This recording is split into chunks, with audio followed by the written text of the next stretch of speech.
I hope everyone is fine. It's the third chapter of National and International Knowledge Exchange Hub of HIV Buddies. So we have a special guest, Moe, which is very close to my heart, and and close to many hearts as well, not only my heart. So today we are learning from Moe Akel, Muhammad Akel, so about Hawa's journey. So it's just like so let me introduce first of all about HIV Buddies, then Mo. So HIV Buddies is running this platform for a long time in 2018.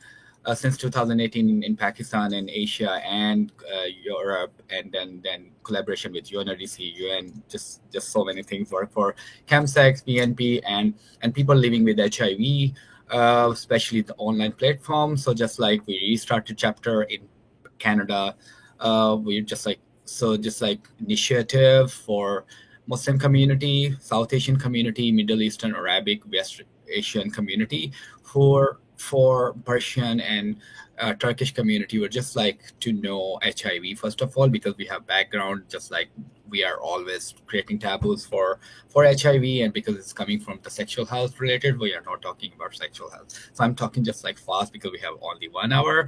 So yeah, just like HIV Buddies working for awareness and advocates and leadership for community who are still struggling and hidden in even in Canada. So the purpose of the videos, we are making knowledge exchange hub to just like might be we know more about what is going on our back homes or South Asian, Middle Eastern, Arabic community, what they are doing great job, and how can we intake these kind of work in Canada right now. So just let me introduce to Mo. Mo is just like working very well in all our LGBTI and queer community in Canada, and also he has a broad experience to work for community in Lebanon as well. So just brief information about his working for decades of experience in the community health, harm reduction, and inclusive care, HIV, and then his very good relationship with good friends of HIV as well organizations, and recognized with the leader to be proud of award TD Feskin and Deloitte 2025 30 Canadian Arabic Institute.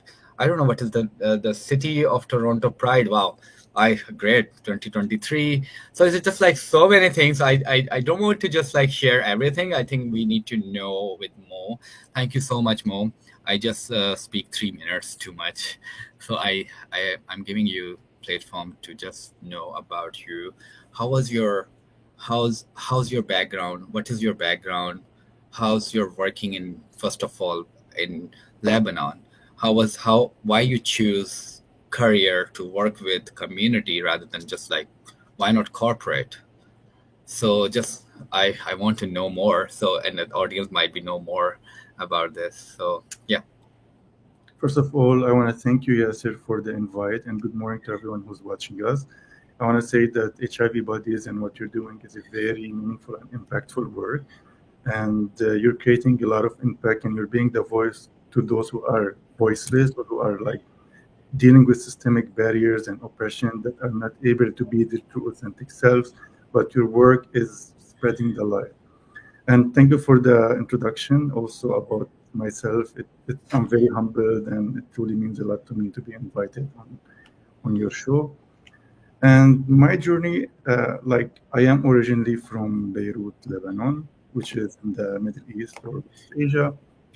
And like, as you know, there's a lot of risk to be your true authentic self, being a member of the LGBT community, or even like sharing your status about living with HIV. There's a lot of stigma, unfortunately. Like the stigma is everywhere. And in Canada, we've been working for many, many years to destigmatize like the negative connotations that come with the word HIV. Also now there's like a lot of and significant medical improvement where people living with HIV, they can become undetectable, meaning their viral load is less than 200 counts per milliliter, and they cannot pass it on to others. And with medication, like you can live a long, healthy life, same like anyone else. You're just taking the medication, ART, same like anyone who has like diabetes and taking insulin every day, or like like it's even less, it's less risky than I would say people with glycemia. I had this discussion recently with my friend George, and he did share this perspective, and I realized like he's absolutely right. So it's no longer that same fatal, deadly disease that in the past, unfortunately, when it was spreading and there was like no, not similar medical advancement as today. People, yes, they were dying from AIDS, but now it's really like suppressed. And even if you are not living with HIV, there's a lot of options out there now, like taking PrEP or taking PEP, which perhaps we can discuss later. But I just wanted to share one message that it's like we need to reduce the stigma, because people living with HIV, they are no longer dealing with the physical consequences of the virus. It's more of the mental consequences from the fear of what if people will judge, or should what if this will impact my work, what if my friends or families will have different perspectives about me. So like that's what I need to focus on, like to have this mental support more than, because the physical support most of the cases is taken care of.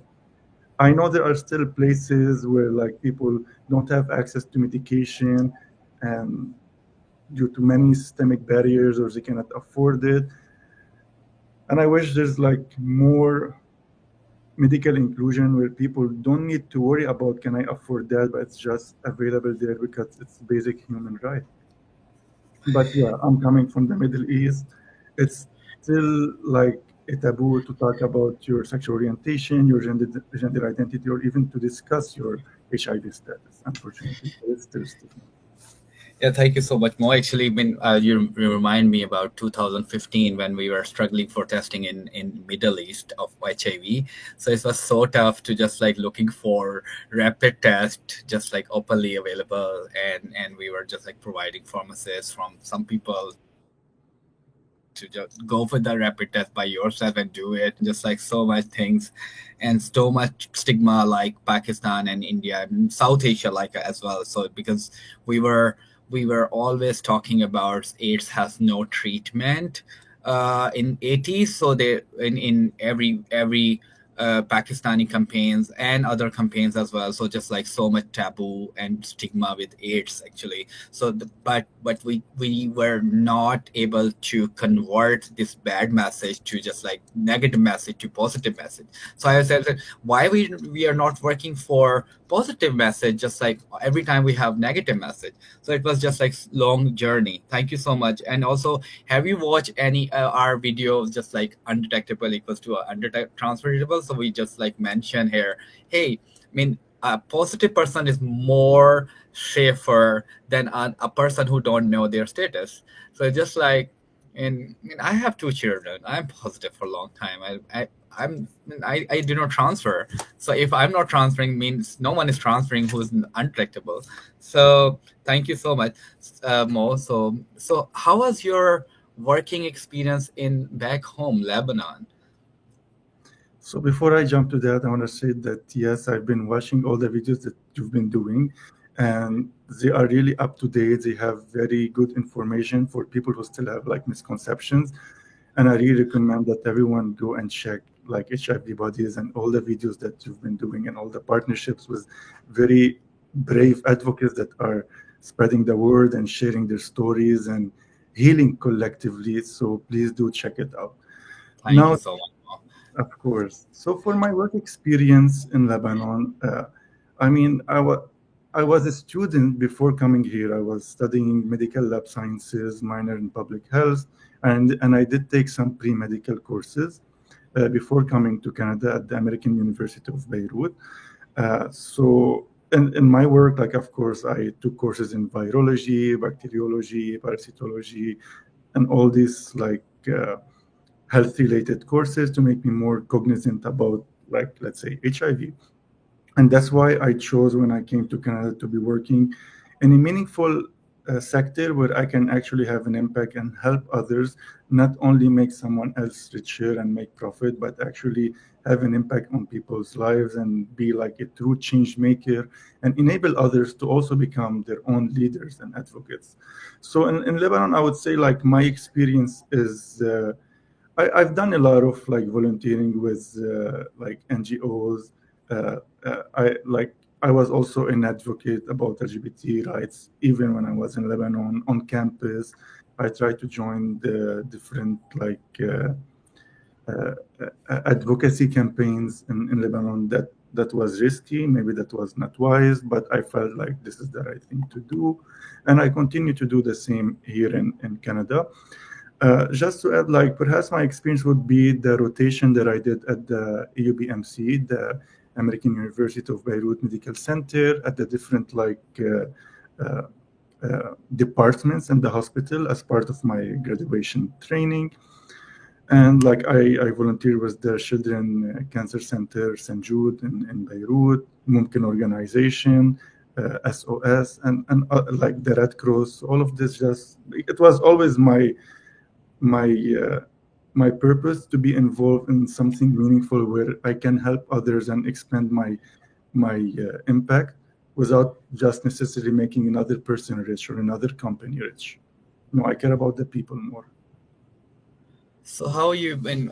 Thank you so much. Been just like to working in Lebanon is just like so much risk that time in working for LGBT. Still so much taboo for LGBTI community working, but it's just like not same, but just still is stigma, discrimination, hate speeches, and also our law is now against to these kind of things as well, and also Muslim culture.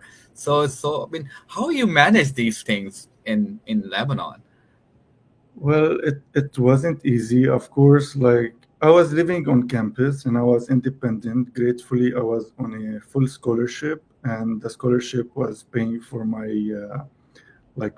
dormitory. I was living on campus. They gave me my monthly stipend. So the scholarship was from the Mastercard Foundation, and I'm forever grateful.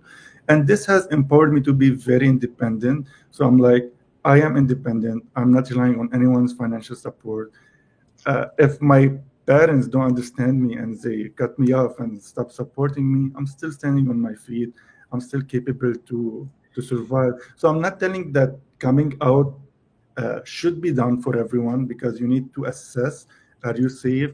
Will you be able to survive on your own? Is it going to impact your relationship and your quality of your life, your safety? So I'm not saying like everyone should come out, but if you feel like you're capable and you are in a safe environment and you're able to create some change, and that's what you believe in, you want to make the world a safer place for everyone, a more inclusive space, then try your best. But of course, it came at a cost.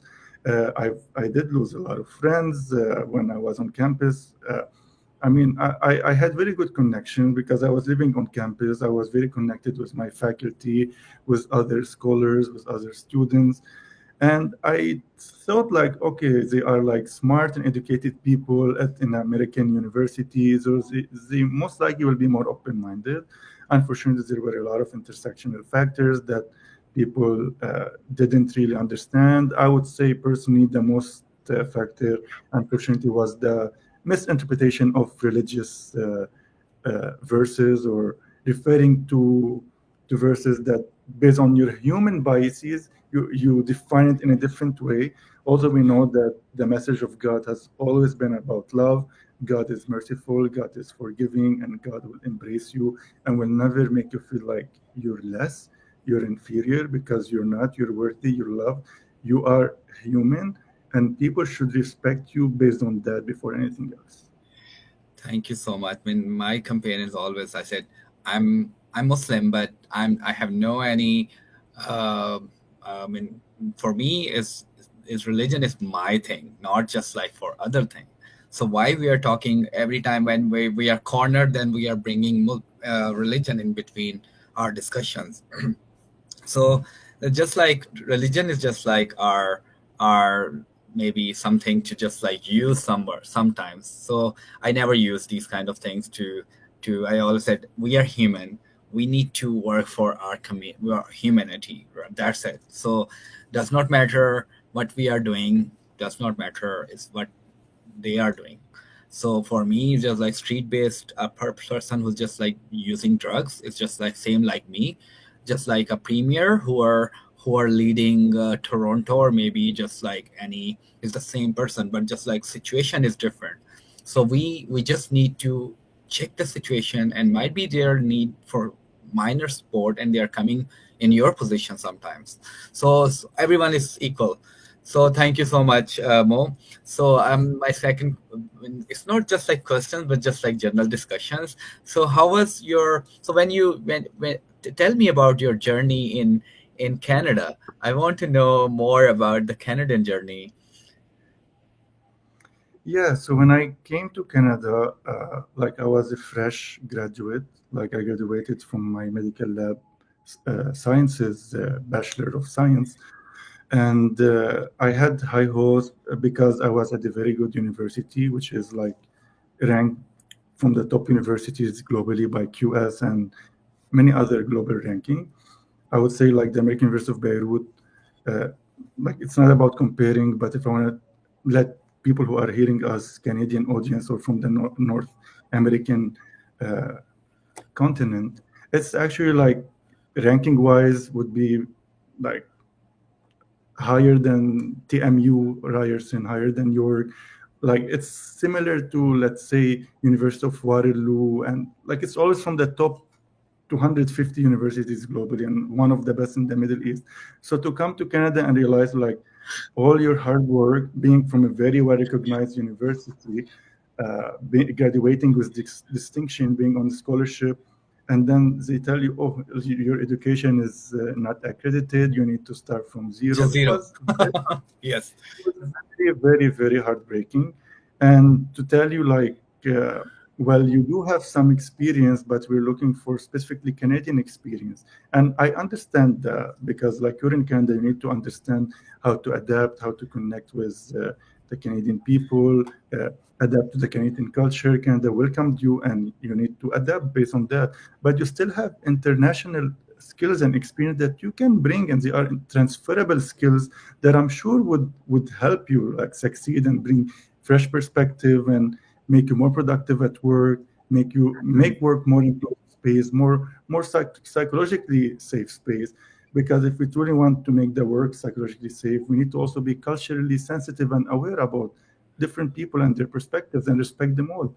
So yeah, I came to Canada. I really, really, really struggled to find jobs. I applied to every day. I was applying to like more than 100 plus. If you open my emails, every day is like, thank you for applying, thank you for applying, thank you for applying. And it was rejection after rejection after rejection, which was heartbreaking at that point. Coming from Lebanon, graduating with distinction, I was feeling a lot of pride. I was proud of myself and my achievements. And then my sense of self here was shaken. I started questioning myself. Am I going to ever succeed? I feel stuck. Was it the right move? Will I ever be able to prove myself? And I felt like I have to work 10 times more than anyone else just to prove myself and my worth. But I have to say, like, it does get better, and eventually Canada is a land of opportunities. And if you're qualified, you're smart, you're skilled, you will find opportunities, and Canada will recognize you. And luckily, that was my experience when I was struggling to find like any job. I realized like, okay, perhaps let me try to get some Canadian education, and I decided like I'll apply to University of Waterloo to get like some kind of Canadian education. And I applied to the Masters of Climate Change there. And it helped. Like it wasn't easy because I also like was at the phase where I came out and I had some challenges with my family and I was away at the city like Waterloo that my first time there. I don't know anyone. I don't have connection apart from my family. I was not even talking to my family because of my sexual orientation. It was very, very painful. So I had to figure everything on my own. And I was working, I was able to finally, I remember I went to Waterloo and I had like more than 200 copies of my resume, like hard copies. And I was walking by and distributing everywhere. And many people were like, no, we don't need hard copy. You need to apply online. Or, and in my mind, like, that's what we do in Lebanon. Perhaps it works. And I came to like a plaza, and there was Sobeys there. And luckily, they needed someone like urgently. It was like my lucky stars, I guess. And I got hired there as like part-time, working in the seafood department. So I was studying, I was working part-time, everything by myself. It wasn't easy, but I feel like if you work hard, you're dedicated, you believe in yourself, eventually you can achieve your goals, your dreams. And now, like, I'm a director, a consultant, a life coach. Life did improve, so that's what I'm saying. Like, don't give up. Things do get better if you believe in yourself and you know your worth and work hard to it. You will manifest it. I mean, thank you so much, Mo. You share me. Just like it was so difficult, definitely, as a newcomer in Canada, burning out all ships and back home, and ships. I mean, you have nothing to do. You cannot go back to home, and especially home, real home. So, and especially in a new country. I mean, I'm always surprised, and I have a question with the high authorities as well. Hey, you guys are accepting migrants, but you are not accepting the broad experience, which are they are getting from the global experience, like me, and also not like you working for community. They are not accepting your education, which is most probably same countries as well, and might be more better in many ways, or as well, and more practical as well. And also, just like we are accepting migrant, but we are not accepting the degrees, we are not accepting and there are so many issues in the medical health and other issues. We are not accepting knowledge, even we don't want to get other knowledge, international knowledge. So the main purpose of this hub as well, to just like exchange knowledge, might be we can do some more improvement. And I was surprised when I came here, and I was said, oh my god, it's just like too much diverse, I mean, too much backward. And we have a lot of good process of IT things. We have very human friendly IT experts and softwares and other totally linked. And here, everything is just like scattered. Organizations are working independently, I mean, individually and not interconnected. It's not friendly with the community services. I mean, I was just like surprised. Everyone is just working on their own box.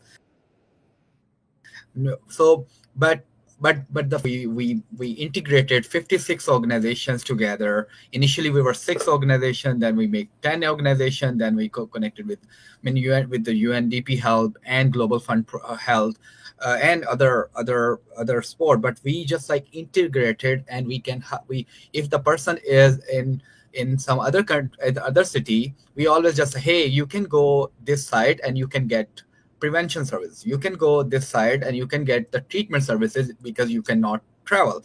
And it was helped a lot because HIV Buddies that time was working in just like connecting people, and it was so helpful for 16 organizations or 17 organizations that time in 1918, 2018 and 19. So just like connecting each others, and hey, if you are stuck during COVID in Multan and other side for 4 hours drive from your Lahore side, okay, we were providing you right now services from this center. Okay, you can go, just check, just give your ID card, and we will give you just like all services, not only but photo ID, original national, just like your code. Because our just like we don't want to go with the identity. So it's just like so much scattered things. I'm sorry, I just like you remind me everything. I said, oh my god, we did a lot of work, and they are thinking we are stupid and we are don't know anything about this thing, and we are coming with the background, just like backward Pakistan or or Lebanon, just like they don't know anything. So yeah, so just like, but I feel I'm yeah. So we are just like trying to improve. So sorry, I take a lot of time from you. So just like more, I mean, how was, I mean, thank you so much. I mean, you told us about your leadership. So how was your leadership now? I mean, you're in director level. So how was your now journey, I mean, current journey? Tell me about your current journey. I mean, just like how you become, I mean, how you're feeling right now, just like you're culturally. As personally, I love you. I mean, you're just like so much polite person. I mean, really polite, always just like very polite, motivate people, and your leadership, your coaching. Oh my God, your the life coaching is just like really helpful for community. I think if people are listening us, please contact to Mo and approach him for maybe for trainings for your journey. I mean, this is living experience journey always help and impact to people to make their own decisions, to improve, and to to do a better life. And just like every day is a challenge. So yeah, I sorry, more again. I want to know more about your current things, Thank about your solidarities, your Thank you so much, Yasir. And you're not taking from my time. It's actually my absolute pleasure to be spending this time with you and everyone watching. And you're also an amazing leader. Leadership is not about titles or you are a director, you are a CEO, you are a board member. Leadership is about the actions you do. Like you can be a great leader. It's shown in your character, in your the way you're creating impact without the title. Like when you are to me, being a good leader is being able to create more leaders who are able to create more leaders. I read this quote before somewhere, and it really like was an eye opener. It resonated with me, because if the team or people around you cannot do your work until they get your approval, you're not enabling them to be authentic and to be able to take their own decisions and trust themselves. If they are always relying on you and they are feeling scared, they cannot make decisions, you are blocking their growth. So true leadership is about enabling others to become their own leaders, their own advocate, to have their own voices, their own autonomy. And in my eyes, you are an amazing leader, Yasser. And soon enough, you'll be recognized and appreciated for the diverse skills and perspectives and advocacy and work from the heart that you do. thank you So so so much, be Mo. patient. It does get better. I'm always very patient. Initially, I was not patient. I said, "Oh my God, I'm coming with a lot of background working with HIV and multi countries, not in only in Pakistan, working for United Nations, getting Mhm. contracts with the United Nations and UNDP for researches." And you are thinking I'm just like dumb. Okay, I'm fine. Thank you. So they made me more strong, and they push me and trust me, just like to okay, let's do it. You can prove it. So like you are proving yourself and I'm proving myself. Hey, we are coming with the background. Yes, we are coming with experience as well, and knowledge and education as well. So yeah, I'm coming back to you. Yeah. Thank you. So of course. Perhaps just to uh, explain to you the leadership style, I say I'm more of a servant leader because I really care about people. I care about their dignity. I care about empowering them. It's more about relational because I have like this empathetic component where I'm able to connect with others, uh, feel their struggles, and think of them as a humans first. And of course, I have to say, like, leadership can be dynamic. Like, it's not only one type. The one type can be the dominant, but it can change and you can wear different hats depending on the situation. So, for example, if at work you have a very golden team, they know what they are doing, they've been doing it for many years. So you can lead from the back. You don't really need to interfere a lot and to do the micromanaging and create this toxic work environment. They, you trust them. They are there. They've been doing it for many years, so you can only be there to support when needed and to monitor, I would say. But sometimes, like let's say if someone is hired recently and they are still learning, so you need to be like the supportive and the motivational leader where you can help them gain their skills and trust and enable them to make their own. Sometimes you need to be the transformational leader where you see someone has their own battles and they are challenged and they are struggling, and you want to help them reach their higher version of their themselves and to thrive and uh, to create bigger impact. So it's not like one size fit all. You can have one dominant style of leadership, but it depends. Sometimes you need to be the strategic one, the relational one, the visionary. So there's a lot of types of leadership. Yeah. But for example, if I have to look at you, I feel like you're more of a visionary and you're more of a relational, like a mix of both, because you have a vision and you're trying to manifest it, you've been working on it. At the same time, you have the ability to connect with others, to be empathetic, to spread your compassion and respect everyone for who they are without any judgment. And that's what makes good leaders. Wow, thank you so much. You found it. So yeah, this is my always vision was very clear. No, do this thing. I don't care. I have to do it. I mean, trust me. I mean, here we don't like to work with the drug user community. We are just talking about it, and in back home we make empires with the community who are using drugs and recovering and giving jobs and sending them for vocational training. Then they're coming back and starting work in the same organization where they're from rehabilitation, such 100 positive and drug user community and working in Nayi Zindagi. Oh my God, it's just like, and I did the same thing when I was just like in the program director position as well, just like hiring organizational staff. I said, we need 100 to be ensured they must be positive.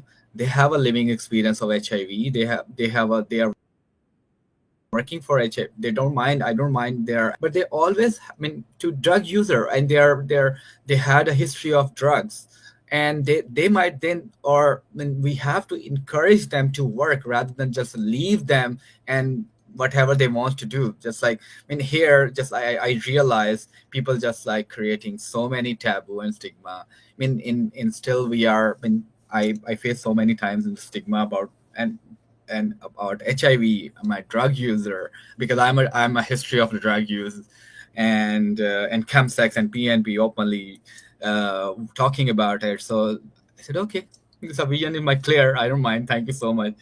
So how do you think more we have to do something more leader? How can we make more leaders to work for community rather than just like, I mean, current, as per my vision, as per my view. So the current organizations for HIV or harm reduction, or we are not including JIPA MIPA, and we are not including community who are living with or lived experience of HIV, just like in record, or we are hiring peers only. So just like, I mean, what is missing currently? Because you have a brilliant experience to work for community. So I'm coming in this side because we are not including any more JIPA MIPA. There's no JIPA MIPA. It's just like in the documents. So we are eliminating very easily people from organizations and hiring your friends and family and nepotism. I'm sorry, I don't want to talk about these things, but I have to talk because it's very important for maybe community who are living with HIV and a drug user community. We are just like came out. So what is missing? Yeah, so it's just like sometimes I'm thinking it's so much corporate. It's not anymore not for profit. We are working for, might be, it's just like my opinion, I don't know. We working for community, or do we working for our salaries only? And still I have a question. Are we working for just like numbers, or just real humans who are just like still struggling? We have no, I mean, still so much difficulty to include Arabic community, so much difficulty to include South Asian community, and when we're talking about numbers, is the majority of the community is belongs to Muslim community and South Asian and Arabic community, and still we are coming with the same background. So Yasir, you mentioned a lot of valid points, very important, crucial points, and you mentioned like how can we better support the community with some systemic barriers that are still manifesting themselves in our service delivery. So I would say, instead of working for the community, I would say working with the community, like inviting people with lived experience to be the co-designers in the program delivery, the decision making, the policy formulation, like invite them to the table, create more advisory committees where people living with HIV can share their unique perspectives based on their personal experiences, based on where they are coming from. Because it's not only about assuming that this is the right thing to do, this is the need that needs to be done. In fact, instead of assuming, you can hear it directly from people with lived experience. Do more need assessment work. Do send some surveys out and listen to people directly. Create some focus groups where you invite people to share in a safe space, in a private and confidential settings. So I feel like that's what's been missing. I mean, if you want to reach the UN AIDS goal in Canada of 95, 95, 95, like to explain to people, 95 people get diagnosed, people living with HIV get diagnosed, 95% of people who are diagnosed are on treatment, and 95% of people who are diagnosed and are on treatment are virally suppressed, meaning they are undetectable and they can no longer pass it on to others. So again, this, if we want to reach these goals, these visions in Canada and the world, we need to first respect people, validate their lived experience, invite them in to the table. This way they'll be more engaged, and that's how we can actually reach our goals. Because currently, if I checked the data before coming to this session today, I did my research this morning, and I think the most recent ones are 89, 85, 82. So we still didn't reach our goals, the UN8 goals of 95, 95, 95. And you did mention JIPA-MIPA. For those who are listening and they don't know, JIPA means like greater involvement of people living with HIV, and MIPA, meaningful engagement. And if we really, really want to like apply that, then instead of working for the community, work alongside and with the community. Yeah, thank you so much. I mean, you discussed about 95, 95, 95. Initially, they introduced about into 2020 about 90, 90, 90. And where I was laughing, I said, you're talking about these 90, 90, 90 in 2020 in Pakistan. And before they're talking about, oh, we can go for the more reduced numbers. And I said, okay, why not? It will be fun to bring community testing and treatment and undetectable, but it's not possible with the current medicines. But in Toronto, in Canada, it's possible, and people are just like coming on treatment as well. But still people are not coming for testing. What is the update for testing? So do we go for the 90, 90, 90 for the testing as well? So just like we are background is just like Arabic community, and Muslim community never, South Asian community never go for the testing by themselves. If you have something issue, then we will go for the HIV testing. So the current situation when you're talking about Middle East and South Asia, it's just like numbers are increasing badly. Epidemic. I was talking yesterday with my old colleague, IPPF director. He said, can you go to where Bangladesh? I said, oh, I love to go to Bangladesh and do a need assessment. I said, but the thing is still is people is suffering, and we are still struggling with the same issue, testing issue. And when people are going for their surgeries and they are getting, oh my God, 1,000 people diagnosed in last year in Pakistan positive, but they are not from LGBTI community. We are tabooed only for the LGBTI community. There are so many community. The general population is coming with the only for testing. They're coming for testing, or maybe they're coming for surgeries and they get tested and they diagnose. So just like alarming situation everywhere. And we are talking about now AIDS response. So I was talking with someone, hey, why we are talking only for AIDS? Why we are not talking about now HIV response? There's no AIDS anymore. But maybe there are people are not in treatment in Canada as well, and other countries as well. So okay, but the problem is there is no response. I mean, why we're not only talking about HIV? Oh, thank you so much. So still we need to fight for so many things, not only for AIDS. We need to fight for HIV treatment. First of all, testing. Then importance of testing. When why the people are not going for testing. First, second, we have to know what is going on currently with HIV, and second, third, and not only Canada, we are accepting a lot of newcomers, and once they are there and they diagnose with HIV and said, oh my God, I don't know that before. So just like immediately bringing them and for the treatment, and sometimes people are getting medicines and just like and not starting medicines as well. So there are so many things to do. So yeah, thank you so much. So, of course, just to add on your point, like now there is effective medication to suppress the viral load and people to be undetectable. But the sad reality is there are still people in some parts of the world, like in the global south, where they still have AIDS. And the reason why we need to think a little bit like if we have the solution, why is this still happening? And this is mainly rooted in two things: fear and stigma. Yeah. And like people, instead of saying, what if I have, what if I acquired the HIV?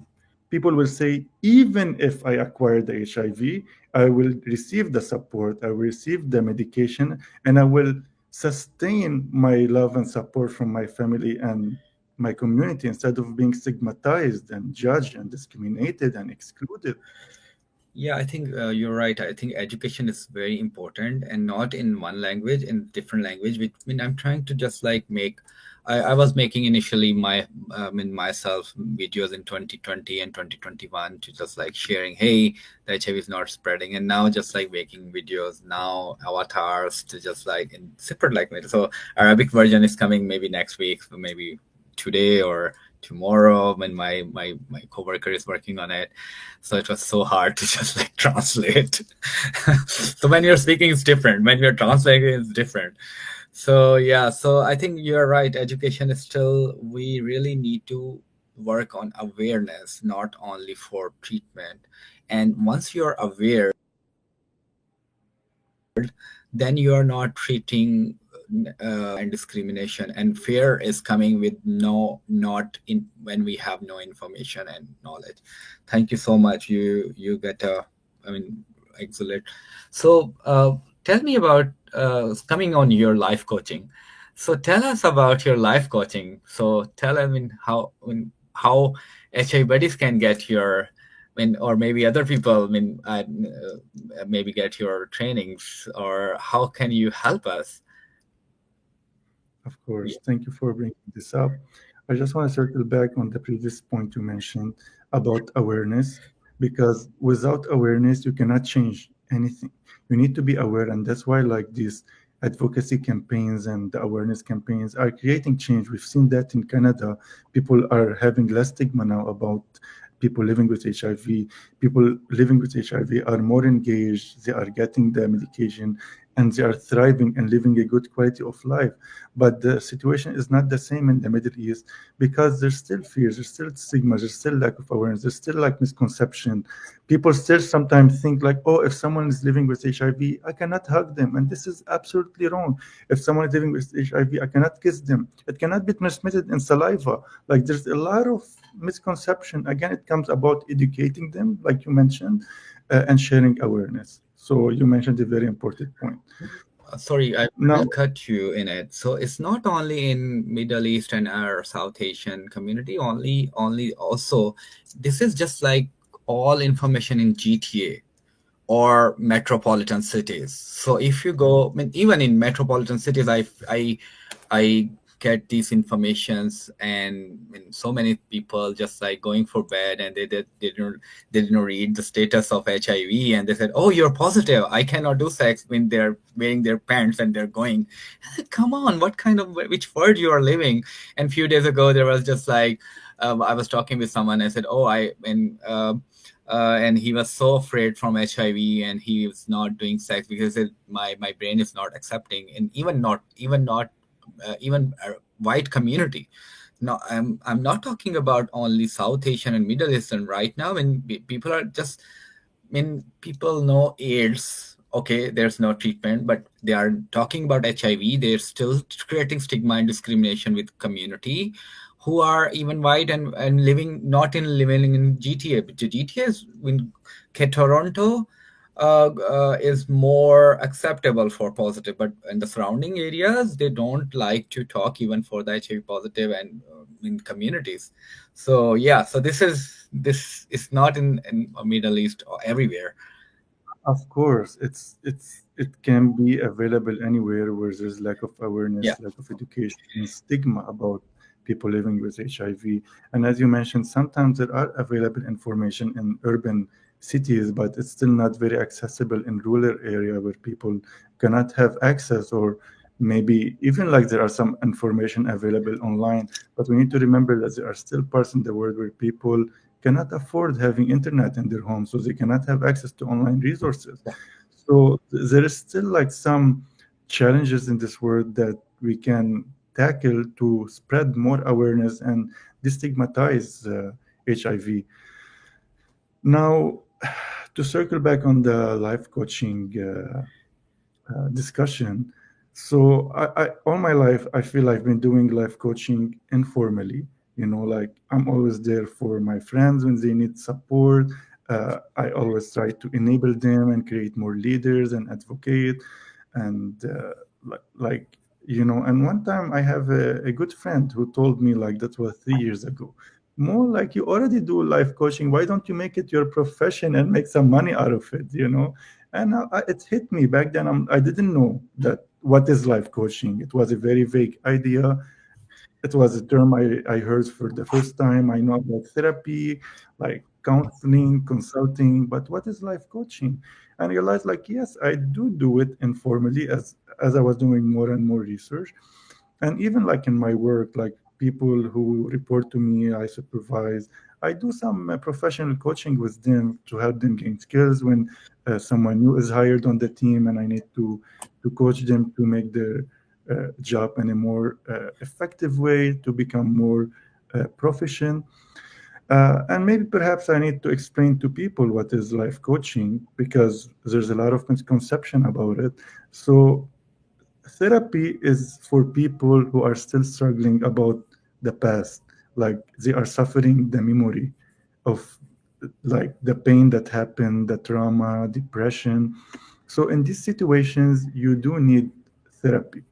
But life coaching is when you are healed, you're doing well, and you want to, like, thrive more, you want to reach your higher version of yourself, you want to expand your impact.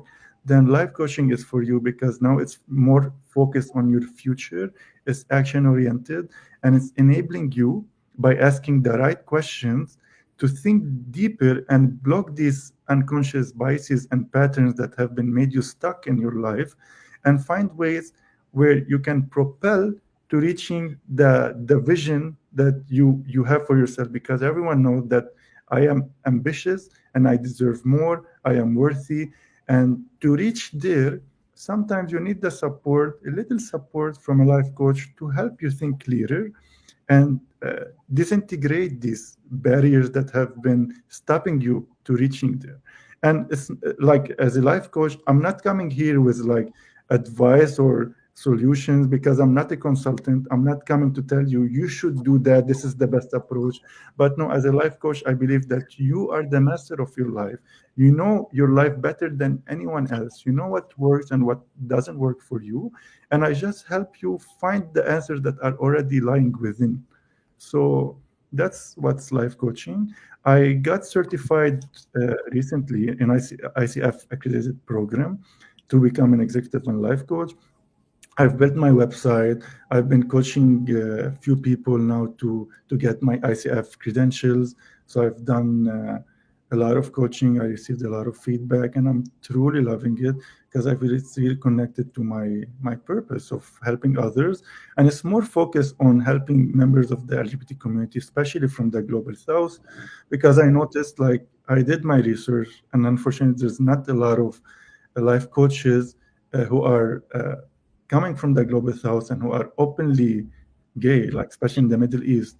So for me, like, I have this, I can relate to them. I'm culturally sensitive. I come from a trauma informed care perspective, my experience in the non-for-profit and social services sector have enriched me with a lot of invaluable skills and experiences that now help me be the catalyst in people's growth.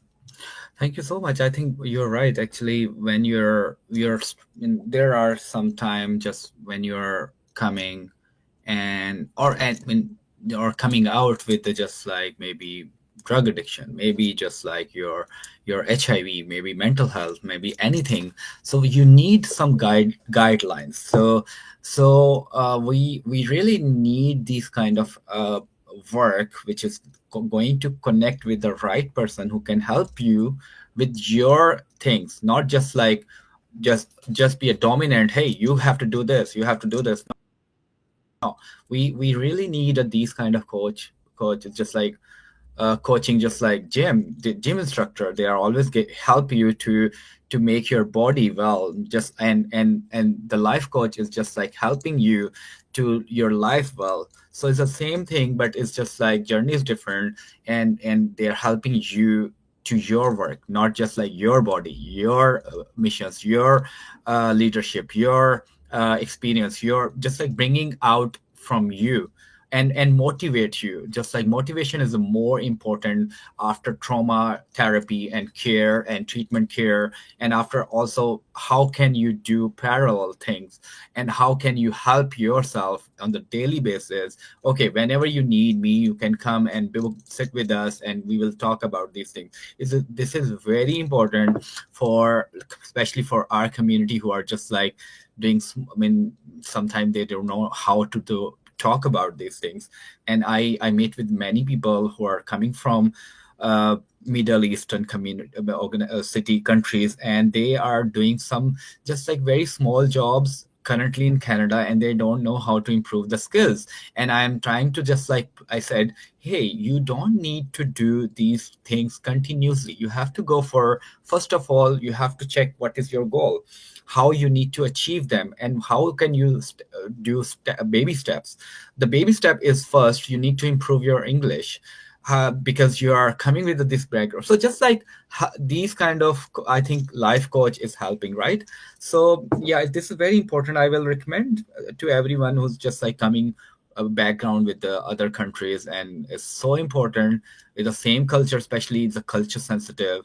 And also they know, when the life coach really know about your culture, your behavior, your sexuality, and you can trust on them, because we have been coming with the same background and same things. And also there's a more trustworthy is when they are helping you to coming out and bringing you for helping you in the endorse in the culture and the society as well, not only just doing a guard work and just doing somewhere as a guard. So yeah, you're right. Well said, yes. I'm cognizant of the time, but I want to briefly mention something for the newcomers in Canada for some support. So there are IRCC funded settlement services.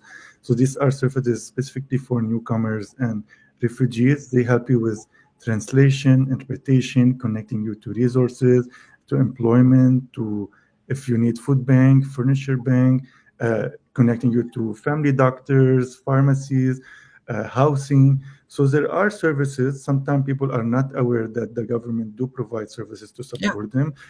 So try to find nearby settlement services that are proficient in helping newcomers adapt better to their new life in Canada. Yes, you're absolutely right. Settlement service is really important for your life as well.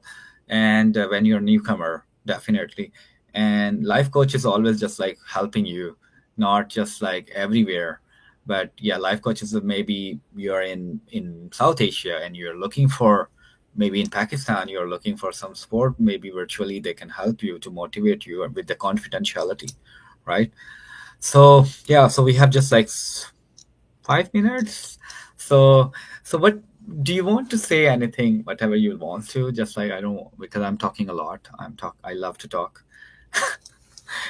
I mean, everything you shared has been very valuable. I want to thank you once again for inviting me and for allowing me in a safe space, non-judgmental space to be my authentic self and share my perspectives based on my personal and work experience. And I just hope that we reach a world where there's no more stigma about HIV, where there is coexistence, where there's respect for people's dignity, for being humans first, in a world where homophobia, biphobia, and Yeah. transphobia doesn't exist, in a world where religion is focused and centered on love and not misinterpreted by human unconscious biases in different ways. And instead of being about love, it transforms to being about violence and hate, because that's not the words of God. God would never support that. Yeah. God is about love.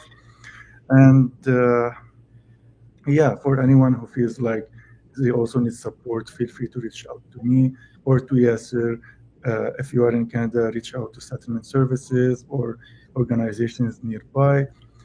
And if you are in remote areas that are not very accessible, there are still some organizations that support with transportation costs. You can connect to the government welfare, where they have some programs to support you. So luckily, Canada is a land of Yeah. opportunities.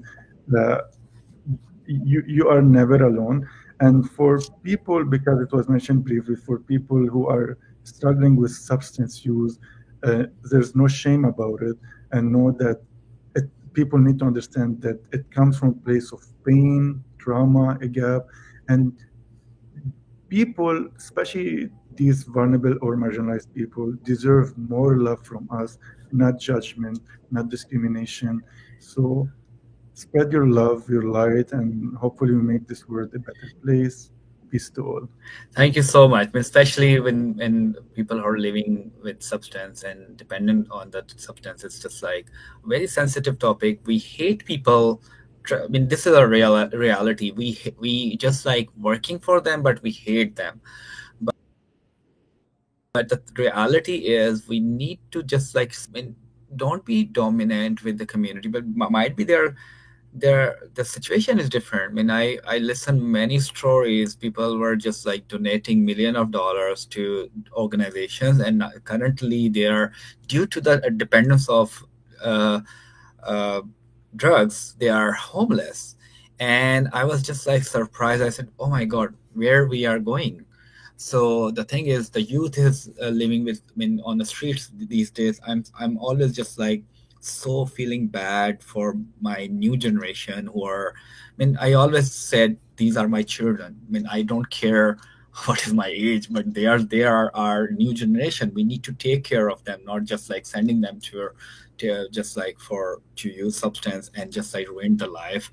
I'm not discriminating substance use. I'm a very good advocate, in the sense of the people who are using substance. Everyone is using substance in many ways. Sometimes some people are using illegal and some people are using legal. So it's no difference um, between anyone. God loves everyone. Thank you so much, Mo. Thank you so much to help us to understand and help us just like to know more about Canadian availability of programs, and especially about your life coach. If any organization from UN and organization working for life coaching, any globally watching us, please contact to Mo directly, Moe Akel. Anywhere, we will try to just like add information about Mo. It's already in our Instagram as well, so please contact him directly and approach him. I mean, I really like him a lot because he's just like so coming with the just like background and trainings, and yeah, and also is a good human being, especially if you're not good human being and you're doing great job, does not matter. So thank you so much, Mo. We are just like closing our broadcast, and I'm just like closing live, and we will talk after this. It's just like 2 minutes we need it. So thank you so much, everyone. I hope to see you soon. We are doing a next broadcast soon, maybe Thursday, about chemsex and PNP in Asia. So uh, I will share this information as well with a very good big activist of IPPF, and I'm so excited to do this because it's so close to my heart, because I've been through a lot of injecting Tina and drug issues and a lot of hate, and I love it. So that it makes me more strong. So thank you so much, and we are closing our streaming. And thank you so much, and hope to see you soon. And I'm going to end the stream.